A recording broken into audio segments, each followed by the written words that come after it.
Right now, somewhere in the world, someone is picking up a game controller for the first time. A kid, maybe, nervous fingers, a screen glowing in a dark room. They have no idea they are holding the direct descendant of a machine built in a basement workshop in New Hampshire by a man most of them will never hear of. And that invisibility, that total erasure, was not an accident. His name was Ralph Baer, and before Atari, before Nintendo, before PlayStation and Xbox, and every billion-dollar franchise built on digital entertainment, there was him. A quiet, methodical engineer who asked a question nobody else thought to ask. What if a television set could do something other than receive a broadcast? What if you could play on it? The answer he built changed civilization. The credit went almost entirely to someone else. Ralph Baer was born in Germany in 1922 into a Jewish family, which in 1933 meant the walls of his world began closing almost immediately. He was expelled from school when he was 11 years old because of Nazi race laws. His family fled to America in 1938, 1 year before the war made flight impossible. He arrived in New York with almost nothing, taught himself electronics from a correspondence course, and within a few years was repairing radios for neighbors who couldn't afford new ones. There was no formal training, yet no degree, just a mind that found deep satisfaction in understanding how signals moved through circuits, how invisible things could be made to do visible work. After the war, he served in military intelligence. Baer earned an engineering degree, then spent years climbing quietly through the defense industry. By the 1960s, he was chief engineer at Sanders Associates, a military electronics contractor in Nashua, New Hampshire. It was steady, respectable, classified work, the kind of life where you don't become famous, you just become good. But in 1966, standing on a street corner at a New York bus terminal, something clicked. The idea arrived with a strange specificity. Televisions were in nearly every American home, and they were doing exactly one thing, displaying content that someone else made. Passive, inert. What if you put the viewer inside the signal? What if the screen became a space you could act in? He wrote the idea down on a notepad that same day. 4 pages, a complete concept for interactive television games. He brought it back to Sanders Associates, and remarkably, his boss said yes. They gave him a small team, a budget, and a mandate to see what this could become. What followed was 6 years of obsessive, meticulous invention.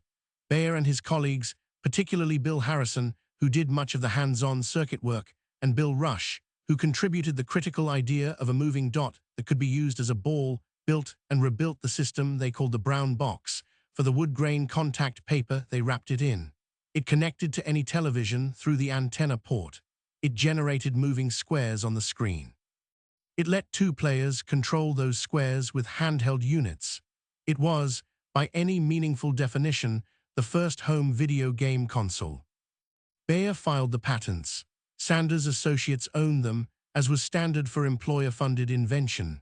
But the concept, the architecture, the fundamental insight, the idea that a television could be a two-way interactive medium, that was Ralph Baer's, documented with a precision that would later matter enormously in court.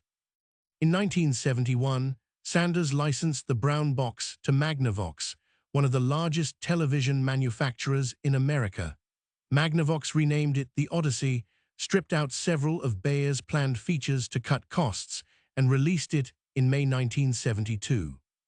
It came with plastic overlays you'd tape to your TV screen to create the illusion of different game environments, a tennis court, a hockey rink, a haunted house, because the machine itself could only generate white rectangles and a moving dot. It sold for $99.95, which was serious money, about $750 today. It was imperfect, underpowered, mismarketed.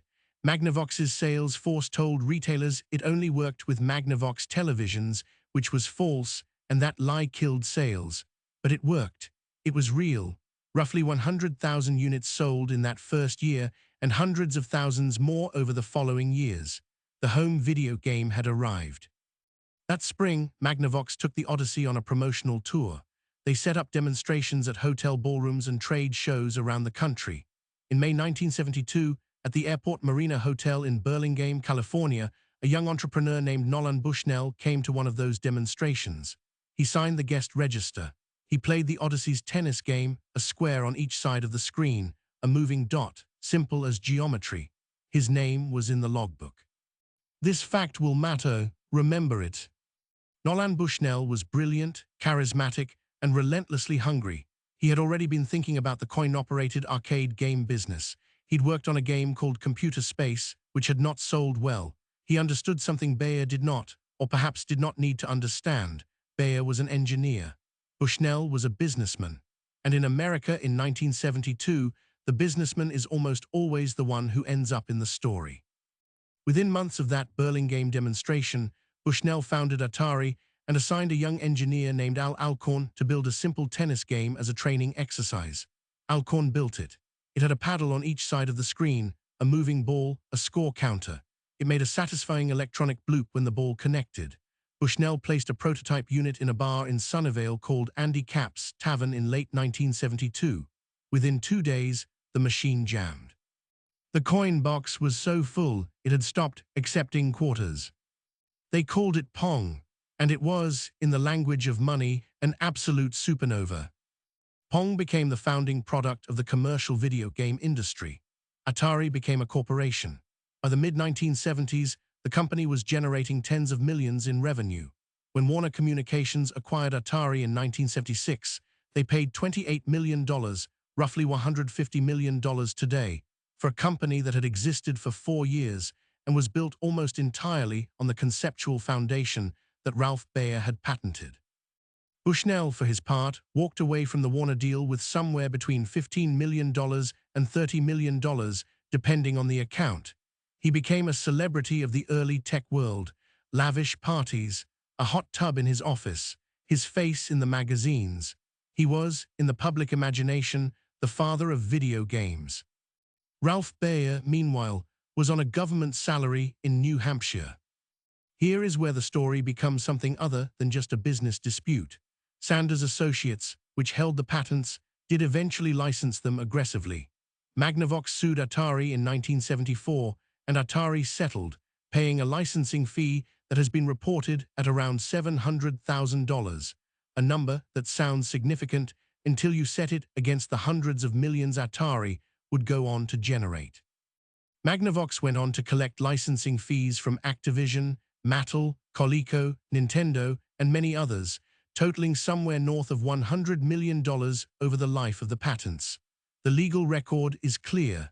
Ralph Baer's patents were foundational, and the industry knew it, because they kept paying for the right not to fight about it. But Baer himself received none of those licensing revenues directly. He was an employee. His inventions belonged to Sanders. He received the salary Sanders paid him, which was the salary of a senior defense contractor, which was comfortable and nothing more. When the video game industry became a cultural and financial juggernaut, when Atari's 2600 console turned Christmas 1979 and 1980 into something close to a national fever, when kids slept outside toy stores, when Pac-Man became a household word, Baer was not a part of that world.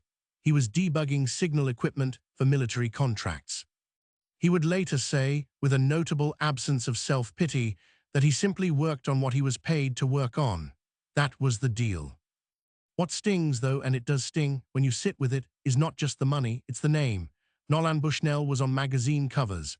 Bushnell gave interviews. Bushnell's quote, "Pong was a ripoff," became one of the more startling confessions in tech history, spoken decades later with a casualness that suggested he saw it less as theft and more as the natural order of innovation. You see something, you make something better, you win. The Silicon Valley creation myth, compressed to a sentence.